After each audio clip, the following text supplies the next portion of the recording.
ദൈവത്തിന് സ്തോത്രം. തന്നെ യേശുവിനെ ഒഴിവാക്കി സ്ത്രീകളിൽ നിന്നും ജനിച്ചവരാരും സ്നാപക യോഹന്നാനേക്കാൾ വലിയവരല്ല എന്ന് യേശുക്രിസ്തു പറയാൻ കാരണമെന്ത്? മറിയ ദൈവത്തിന്റെ അമ്മയാണോ?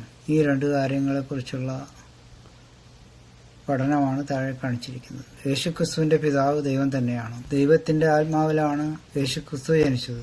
യേശുക്രിസ്തുവിന് മനുഷ്യാത്മാവ് ഇല്ലാത്തതിനാൽ മാതാവിന്റെ യാതൊരു തരത്തിലുള്ള സ്വഭാവവിശേഷങ്ങളും ഇല്ലായിരുന്നു. ഫയൽ നമ്പർ 110 അല്ലെങ്കിൽ വീഡിയോ നമ്പർ 116 കാണിച്ചിരിക്കുന്ന ചിത്രം കാണുക. ഈ ഫയലിലെ ഈ ചിത്രം നോക്കാം. ഇത് ദേഹം, ദേഹി, ആത്മാവ്. യേശുക്രിസ്തുവിനെ സംബന്ധിച്ചിടത്തോളം ഈ ദേഹിയും ആത്മാവും കൂടെ ഒന്നായിരുന്നു, പിതാവിന്റെ ഒരു ഭാഗമായിരുന്നു. അപ്പോൾ ദേഹി പ്രത്യേകിച്ചില്ല. അതേസമയം മറ്റുള്ള എല്ലാ മനുഷ്യർക്കും സ്നാപക യോഹന്നാൻ അടക്കമുള്ളവർക്ക് ദേഹമുണ്ട്, ദേഹിയുണ്ട്, ആത്മാവുമുണ്ട്. മെഡിക്കൽ സയൻസ് പ്രകാരം പുരുഷന്റെയും സ്ത്രീയുടെയും ക്രോമസോമുകളുടെ സങ്കലനത്തിലൂടെയാണ് മക്കളുണ്ടാകുന്നത്.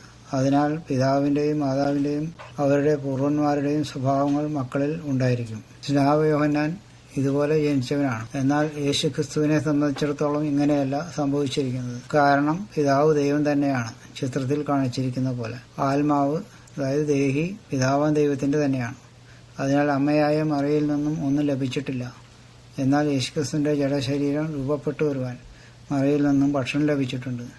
അത് മറിയെ കൊടുത്തതാണ് എന്ന് പറയാൻ സാധിക്കുകയില്ല. കാരണം മറിയയ്ക്ക് ഭക്ഷണം കൊടുത്തത് ദൈവം തന്നെയാണ്. ഫലത്തിൽ പിതാവായ ദൈവത്തിന്റെ ഭാഗമായ യേശുക്രിസ്തു തന്നെയാണ് മറിയയ്ക്ക് ഇഹലോകത്ത് വേണ്ടതായിരുന്ന എല്ലാം കൊടുത്തത്. അതിലൊരു ഭാഗം തിരിച്ചു കൊടുത്തു എന്ന് മാത്രം. മറിയയിൽ നിന്നും യേശുക്രിസ്തുവിന് ആത്മാവിനെ ലഭിച്ചിട്ടില്ല, ദേഹി ലഭിച്ചിട്ടില്ല.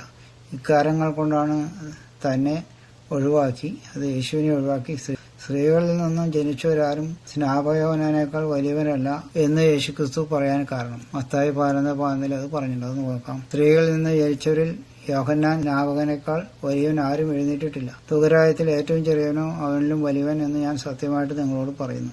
ജഡപ്രകാരം മാത്രമാണ് യേശുക്രിസ്തു മറിയയിൽ നിന്നും ജനിച്ചത്. റോമർ 9:5 അത് നോക്കാം. പിതാക്കന്മാരും അവർക്കുള്ളവർ തന്നെ. ജഡപ്രകാരം ക്രിസ്തുവും അവരിൽ നിന്നല്ലോ ഉത്ഭവിച്ചത്. അവൻ സർവ്വത്തിനും മീതെ ദൈവമായി എന്നേക്കും വാഴ്ത്തപ്പെട്ടവൻ.